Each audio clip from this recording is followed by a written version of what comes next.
Kailangan ko ang condensed milk sa reseping ito kaso lang wala akong condensed milk in can kaya gagawa tayo ng homemade. 1 cup ng powdered milk, 1 cup ng sugar at half cup ng very hot water. I-blend lang yan ng mabuti. Blender yan ng medyo matagal-tagal. Medyo runny pa yan kunti dahil mainit pa yung ating condensed milk. Pag ilagay yan sa fridge ay magsiset pa yan lalo. Pinalamig ko muna yan sa gilid-gilid bago ko nilagyan ng cover. Kaninang umaga ay umalis si Belle at pinabili ko nga siya saglit nitong nyog. Wala akong itak or malaking kutsilyo para mabuksan itong nyog na to. Gagamitan natin itong tenderizer ng karne. Alang-alang sa cravings, di baling magkahirap-hirap talaga. Sa Pinas, mga ganyan kaliit, mga reject na yan, hindi na yan matatanggap pag ibebenta. Ang halaga niyan dito ay 5 real each. Meron naman daw ang kudkuran sa supermarket pag bibili ka ng ganitong fresh. Kaso lang, binili ito ni Belle doon lang sa small store. Tinatawag nila ditong bakala. Dahil kung inumin yung sapaw ng nyog, baka sakaling matamis. At nagkamali ako ng hinala, nakita nyo naman sa reaction ko. In fairness naman sa mga nyog na to, sobrang liliit pero ang kakapal ng laman niya. Sa pagbubukas ng nyog, hindi pa nagtatapos dyan ang struggle. Patay kudkuran kaya for the ukit-ukit muna tayo. Dito sa Saudi, kinakain nila to na parang biscuit. Nagsasnack sila ng ganito. Ganito lang din yung pag-open nila. Sobrang tagal ko natapos dyan, tiniis ko na lang talaga dahil wala tayong magagawa. Yun lang talaga yung paraan. Pagkatapos kong natanggal yan sa shell, ay tinanggalan ko pa yan ng something black sa likod niya. Kasama ko si Belle, tinulungan ako ni Belle dyan. Hinugasan ko at nilagay ko sa food processor. Kahit matagal, for the success naman ang nangyari dyan sa nyug na yan.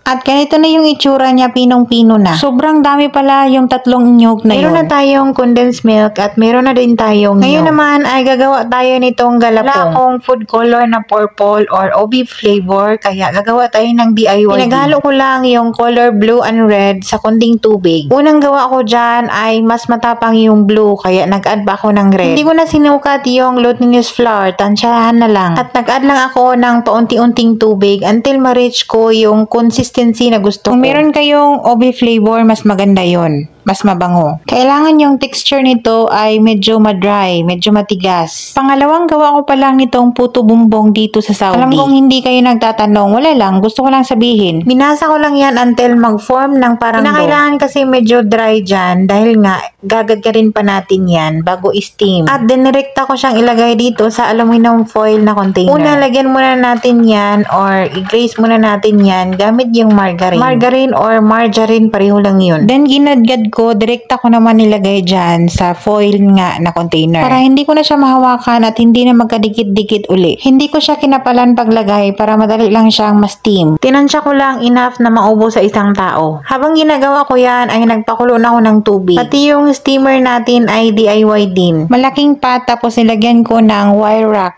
sa loob. In-steam ko lang na mga less than 10 minutes until mag-glossy, transparent pa ang tawag na pagka-purple dyan. Nilagyan ko ng cloth yung cover ng steamer para maiwasan yung water dripping. Pagka ganito na yung itsura ng galapong, pagka-glossy purple na siya, ay cook na yan. Ito na yung dinner namin ni Belle. Nagawa ako ng 4 na ganyang container. Nagpahid ako uli ng star margarine or margarine, bahala kayo kung anong tawag nyo dyan. Yung coconut pala ay prepare ko yan kaninang tanghali, after lunch. Pagkagawa ako ng mga ganitong pagkain, ay make sure ko na wala yung mga amo ko dito. Kasi nga alam ko na hindi nila to magugustuhan at nahiya akong gagawa nito at hindi sila kakain. Kaya naman itong mga cravings na to ay minsanan lang talagang makakain kami. Pagkatapos sa margarine ay sinunod ko yung cheddar cheese. Itong unang salang na dalawa ay tag-isa kami ni Belle. Yung dalawang container ay nakasalang pa sa steamer. Yung isa noon ay ibibigay ko sa driver. Magbigay tayo kahit papaano makakain din ng mga kakanin.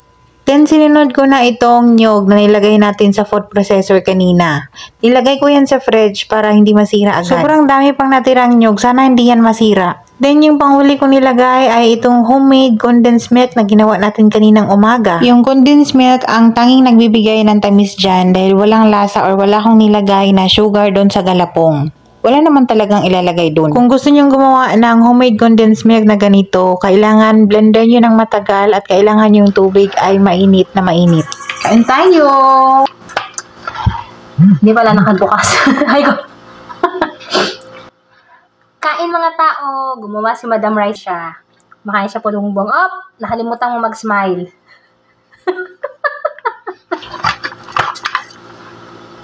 Puto bumbong namin. Ikot.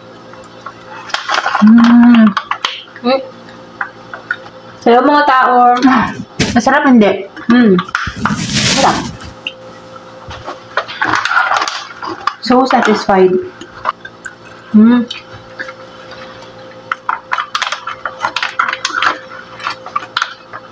Ang daming nyug.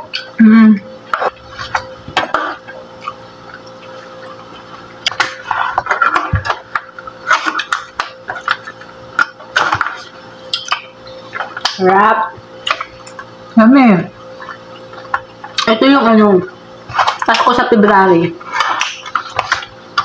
Hindi kami nakagawa yung puto bumbong ng December. Puto bongbong, bombong, di ba? Bumbong. Bombong na overload sa sa cheese, sa lahat. Yummy.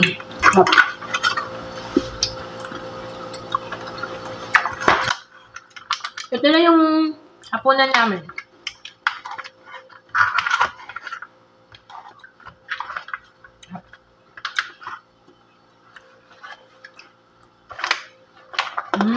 Sobrang dali lang gumawa ng puto bombong.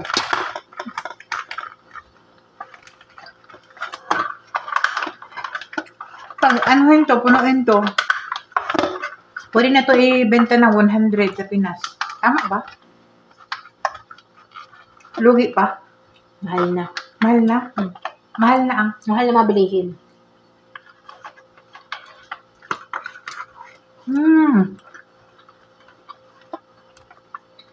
Ang daan niya pa. Lagyan mo si kuya. Ano sa kanya? Meron pang dalawa doon. Makagawa ako ng 4.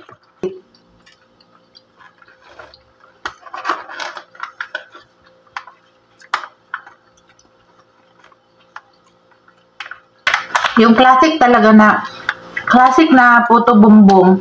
Walang cheese, right? Wala. Ano lang? Sukal. Asukal at nyog. Tapos margarine. Di ba? Pero mas siya, mas nag-level up yung yummy niya pag may cheese. Nag-agaw yung tamis at yung alat ng cheese. Nag-blend ba?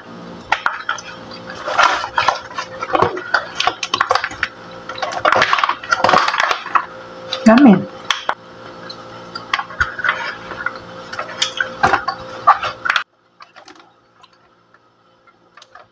Ayun, ganyan lang. Sarap.